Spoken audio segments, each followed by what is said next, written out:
Hello, it's January 6th, and our devotion for today is titled Faith Will Get You There. Our reading is from the book of Genesis, chapter 12, verses 1 to 9. So let me read it to you. The call of Abram. Now the Lord said to Abram, Go from your country and your kindred and your father's house to the land that I will show you.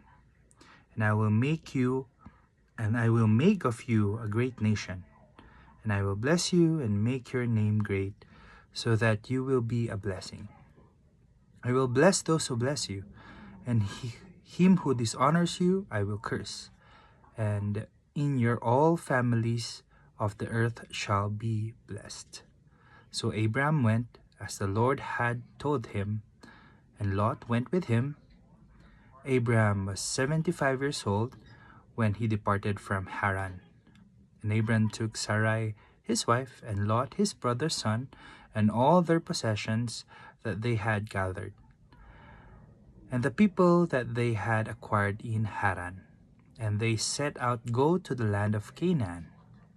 When they came to the land of Canaan, Abraham passed through the land of the place of Shechem to the oak of Moreh.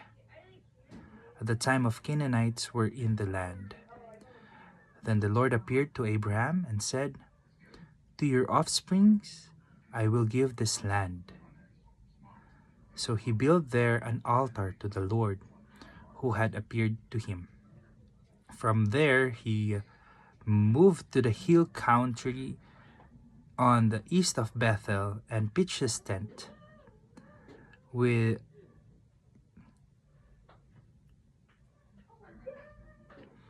Bethel on the west and Ai on the east. And there he built an altar to the Lord and called upon the name of the Lord. And Abram journeyed on, still going toward the Negev. Alright, so yes, that's the call of Abraham.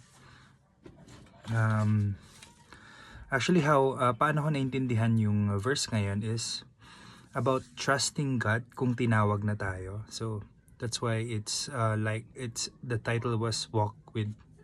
Let me see that again. Faith gets you there.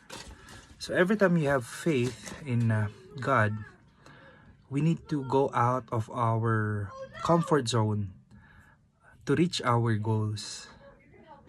So lahat ng gagawin natin, we just trust God, especially pag tinawag ka or you prayed for it.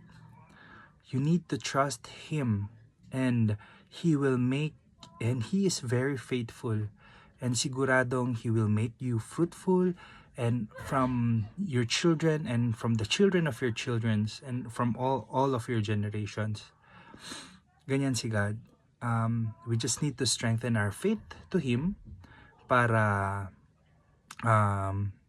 ma-attain natin yung goals with God.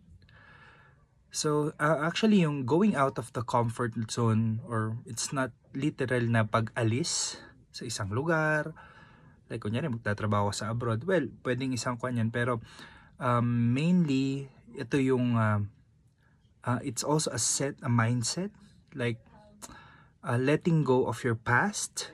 Kung may mga hindi ka naggawang okay nung past, just let go out of your comfort zone, move forward, and trust God. Ganon din yung mga masasamang experiences from the past, just let go. Move with faith. Move with God. And I'm sure He will bless you, and you will be fruitful all the days of your life. Just trust Him.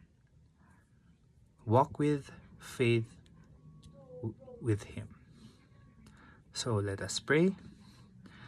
Lord, Heavenly Father, maraming salamat po sa araw na binigay niyo ngayon. Salamat po sa buhay namin upang mapagpurihan po namin kayo, O Lord. Alam ko po na mahal niyo po kami, at naiintindihan po namin na hindi pa po sapat ang mga pagpupuri namin sa inyo, O Lord. Maraming salamat Lord sa inyong salita na nagtuturo sa amin na magtiwala sa inyo, na iwan lahat ng hindi magagandang bagay at para makapag-move forward po kami, basta magtitiwala kami sa inyo, we will strengthen our faith to you, O Lord, para mas lumawak ang iyong kingdom dito sa lupa, O Lord. Maraming salamat, Lord, sa lahat ng blessing. Maraming salamat sa lahat ng protection. Maraming salamat, Lord, sa healing na ibinibigay niyo sa bawat isa sa amin, O Lord. Lord, tinataas po namin ang buhay namin sa inyo. Kayo po ang mamahala sa amin. Kayo po ang mag-guide sa amin, O Lord. Kayo po ang mag-lead sa amin, Lord, with your divine wisdom. Kayo po ang magbibigay sa amin kung saan po kami best fit, O Lord. Kung saan po kami best na magiging fruitful by your grace, O Lord. Thank you, Lord, for everything. Heavenly Father, we adore you, we bless you, and we glorify you, O Lord. You are the King of Kings. Wala pong kapantay, wala pong katapat ang iyong pangalan, O Lord. Maraming salamat po. At ito po'y sinasara namin sa ngalan ng iyong anak, ng aming Savior, O Lord, na si Jesus Christ. Amen. Thank you so much and have a great day. Bye.